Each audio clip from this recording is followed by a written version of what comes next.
وہ تیزی سے اس کی طرف بڑھا تھا، بیڈ پر اس کے قریب بیٹھ کر اس کی سانسوں کی رفتار چیک کی تھی، جو کافی مدھم تھی۔ بیوی آنکھیں کھولو، اس کو سیدھا کر کے اس کا گال تھپ تھپا کر اسے جگانے کی کوشش کی تھی، مگر اس وجود میں کوئی جنبش نہیں ہوئی تھی۔ اس کے سر پر نماز کی طرح لپٹے دوپٹے کو اس نے جھجکتے ہوئے نکالا تھا۔ وہ اسے اس طرح ہاتھ لگا رہا تھا جیسے کوئی موذی مرض میں مبتلا ہو اور چھونے پر اسے اس بیماری کے ہونے کا خطرہ ہو۔ پرسوں رات کے 9 بجے سے وہ آج صبح کے 9 بجے تک اس وجود سے مکمل طور پر غافل رہا تھا، اور یہ غفلت اسے مہنگی پڑ رہی تھی۔ تمام کوشش کے باوجود بھی جب اس میں کوئی حرکت نہ ہوئی تو پھر مجبوراً اسے ڈاکٹر کو کال کرنی پڑی تھی، جو 5 منٹ بعد ہی اس کمرے میں موجود تھی۔ خالی معدے کی وجہ سے بے ہوش ہوئی ہے، پانی کی مقدار بھی کم ہے، اور ہاں، یہ فزیکلی کافی ویک ہے۔ تم نے غلط کیا نوفل، اس سے غفلت برت کر۔ مانا کہ بہت بڑے فلم سٹار ہو، وقت کی کمی ہے تمہارے پاس، مگر یہ لڑکی بیوی ہے تمہاری، اس کے لیے تمہیں اپنے کام کو بھی اگنور کرنا پڑ سکتا ہے۔ دیکھو کتنی معصوم اور پیاری، کتنی کم عمر ہے۔ ڈاکٹر عائشہ نے لتاڑتے ہوئے اس کی طرف دیکھا تھا اور ٹھٹکی تھی، کیونکہ وہ ان کی موجودگی کی پرواہ کیے بغیر اپنی بیوی کو یک ٹک تک رہا تھا، بنا پلک جھپکائے۔ مگر ان نگاہوں میں کیا تھا وہ جان نہیں پائی تھی۔ ہم 2 مہینے کے لیے لندن کیا گئے، تم شادی بھی کر چکے۔ کل ہی تو عتیق نے ان کی واپسی کی اطلاع دی تھی۔ اسے جبھی ایمرجنسی میں اس نے انہی کو کال کی تھی۔ وہ 40-45 سال کی ایک اچھی عورت تھی، جو اسی بلڈنگ کے 7ویں فلور پر رہتی تھی، اور وہ کچھ سال پہلے ہی کافی عرصے تک ان کے شوہر کے زیر علاج رہا تھا، اس لیے اس سے ان کی خاصی پہچان تھی۔ اتفاق سے آج ہاسپٹل نہیں گئی تھی، اس لیے اس کے کال کرنے پر فوراً آئی تھی۔ یہ ہوش میں کیوں نہیں آ رہی ہے ڈاکٹر عائشہ؟ اس پر سے نظر ہٹائے بغیر ہی پوچھا تھا۔ اس کے لہجے میں اپنی بیوی کی فکر محسوس کر کے ڈاکٹر عائشہ کے چہرے پر مسکراہٹ آئی تھی۔ آ جائے گی، 7-8 گھنٹوں کی بے ہوشی ہے، نروس سسٹم سست ہو گیا ہے، انجیکشن دیا ہے، 10-15 منٹ میں ہوش آ جائے گا۔ تم جب تک کھانے کا انتظام کرو، اور اب جب بیوی لے آئے ہو تو کچن کو بھی آباد کرو۔ خود تو باہر سے کھا لیتے ہو، بیوی کو ایسے ہی بھوکا مارو گے؟ وجود دیکھو اس کا، 15-16 سال کی بچی جتنا ہے۔ ذمہ داری لی ہے تو کوتاہی مت کرو۔ ویسے بہت اچھا لگا، کوئی تو آیا تمہاری زندگی میں جس کی پرواہ تمہارے چہرے سے ظاہر ہو رہی ہے۔ کیا بہت پیار کرتے ہو اس سے؟ ان کے سوال پر اس نے اپنی نظروں کا ارتکاز توڑا تھا، اور ان کے سوال کو بالکل نظر انداز کرتا اس سے ان کے سفر کے متعلق پوچھنے لگا تھا۔ ٹھیک 15 منٹ بعد بے ہوش وجود میں جنبش ہوئی تھی، اور وہ ایک لمحے کی بھی تاخیر کیے بغیر اس کی طرف متوجہ ہوا تھا، جو دھیرے دھیرے آنکھیں کھول رہی تھی۔ اس نے اسے سہارا دینے کے لیے ہاتھ بڑھایا تھا، جسے وہ نظر انداز کرتی خود بیٹھنے کی کوشش کر رہی تھی۔ وہ لب بھینچتا ہاتھ پیچھے کر چکا تھا۔ کمرے میں تیسرے وجود کی موجودگی پر وہ ٹھٹکی تھی۔ سوالیہ نظریں اپنے شوہر کی طرف اٹھی تھیں، جنہیں اس نے نظر انداز کر کے کچھ دیر کا شاید بدلہ چکایا تھا۔ ڈاکٹر عائشہ دونوں کی آنکھ مچولی کو سمجھتی خود ہی اس سے تعارف کروانے لگی تھی۔ وہ ان دونوں کو باتیں کرتا چھوڑ کر عتیق کی کال پر باہر چلا گیا تھا۔ 5 منٹ بعد اس کی واپسی انواع قسم کے کھانوں کے ساتھ ہوئی تھی۔ ڈاکٹر عائشہ نے چکن گارلک سوپ اس کے سامنے رکھا تھا۔ اس کی نظریں بے اختیار نوفل کی طرف اٹھی تھیں، جو بالکل اس کے قریب ڈاکٹر عائشہ کی وجہ سے بیٹھا تھا۔ ان نظروں کا سوال سمجھتے ہوئے اس نے خود کو کنٹرول کیا تھا۔ ایک نظر ڈاکٹر کی طرف ڈالتا وہ اس کے کان کے قریب جھکا تھا۔ فلمی دنیا کی کمائی کا نہیں ہے، تمہارے مطابق بالکل حلال کا کھانا ہے۔ تفصیل بعد میں جان لینا، کیونکہ نوفل احمد خان جھوٹ نہیں بولتا۔ سو بغیر کسی نخرے کے کھانا کھاؤ، ورنہ میں ڈاکٹر کا لحاظ کیے بغیر یہ سارا کھانا زبردستی تمہیں اپنے ہاتھوں سے کھلاؤں گا۔ یقیناً اتنا تو تم جانتی ہی ہو مجھے، دھمکی آمیز لہجے میں کہتا وہ اطمینان سے پیچھے ہوا تھا۔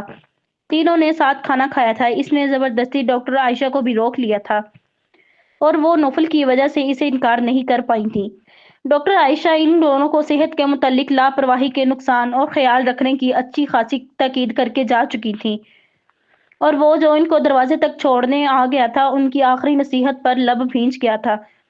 یہ سب تمہارے لیے ہی ہے بیوی۔